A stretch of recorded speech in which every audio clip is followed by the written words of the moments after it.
The kitchen smelled like nothing. The dog knew it smelled like death. Not once in the years they had kept Axel, the German shepherd who had come into their home as a puppy and grown into something steady, watchful, and entirely their own. And yet, on an otherwise ordinary afternoon in their kitchen of a 1970 suburban home, the animal began behaving in a way that Michael, a mechanical engineer with years of professional training, could not categorize. Axel wouldn't stop circling. A restlessness around the edges of the room, pacing near the doorway, returning to stand near Finn, the 18 months old. Michael assumed it was heat, assumed it was the sound of a garbage truck 3 streets over. She told herself this because she was a mechanical engineer, because she had professional frameworks for understanding behavior. Over years of working with human beings in distress, that the most dangerous assumption is always the one that feels most reasonable. Finn sat on the living room carpet in a patch of afternoon light. The German shepherd planted itself 6 inches from the toddler's side and exhaled through its nose. 3 long, deliberate breaths, each one directed at the child's face. "Stop that," Michael said. The dog looked at her for exactly 1 second, then looked back at Finn. This happened 4 times. 5 times. The animal was not aggressive. It was, in the most precise language available, working. Doing something with a focus and a quiet urgency that Michael did not have a word for and therefore tried to dismiss. She called her partner. She said the dog was acting strangely. She was told dogs do that sometimes. She moved Axel to the back hallway and closed the door. The animal sat against it, did not scratch, did not whine, simply sat there and pressed its body flat against the wood, as if creating a seal between the hallway and the room where the baby was. Michael went back to the kitchen, made tea, told herself she would mention it at the next vet appointment, because 18 minutes later, everything else erased the need. Finn had been quiet for 6 minutes, which Michael had registered as peaceful, when the sound from the baby monitor shifted. Not crying. Something before crying.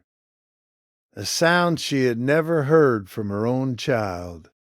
Soft and wrong in a way that moved her across the house before she had decided to move. She found Axel already there. The German shepherd had crossed the hallway from a closed door. Later, the family would not be able to explain how. The door would show no marks, no damage. The dog would simply have been where it needed to be, stationed 12 inches from Finn, watching the child's chest with the particular focused stillness of an animal that is counting breaths. What Michael found was this. A micro crack in the gas line behind the kitchen wall had been leaking natural gas for 16 hours. She called emergency services from a position on the floor she could not remember reaching. She gave the address. She gave the symptoms. The dispatcher asked her to stay on the line, and she did, while Axel sat beside Finn without moving, without once turning away from the child's face. The paramedics arrived in 11 minutes. The lead paramedic knelt beside the child and looked up at Michael and said something she has not been able to repeat out loud without her voice breaking. That if she had found them 20 minutes later, they would be having a very different conversation right now. She asked about the dog. The paramedic looked at Axel, still stationed at the child's side in the corner of the room, and said that she had heard stories about animals like this. That the ability to detect biochemical changes the human sensory system cannot register was documented, studied, and real. That this dog had been doing exactly what medical alert dogs are trained to do, without ever having been trained to do it. Michael went back to the hallway that afternoon and stood in front of the closed door Axel had pressed against for 19 minutes. She stood there for a long time. She thought about everything she had told the dog to stop doing, every dismissal, every professional framework she had used to explain away what she was seeing. She thought about what it means to be trained in something and still missed the most important signal in the room. Pressed its forehead against her knee, and that was all. The family has not moved the dog's bed since. It sits at the foot of Finn's mattress now, in a room with a working monitor, a charged phone on the nightstand, and a German shepherd who no longer has to press against any closed door. If stories like this live in your heart, you're already in the right place. Subscribe so the next one finds you. Has your pet ever done something that made no sense?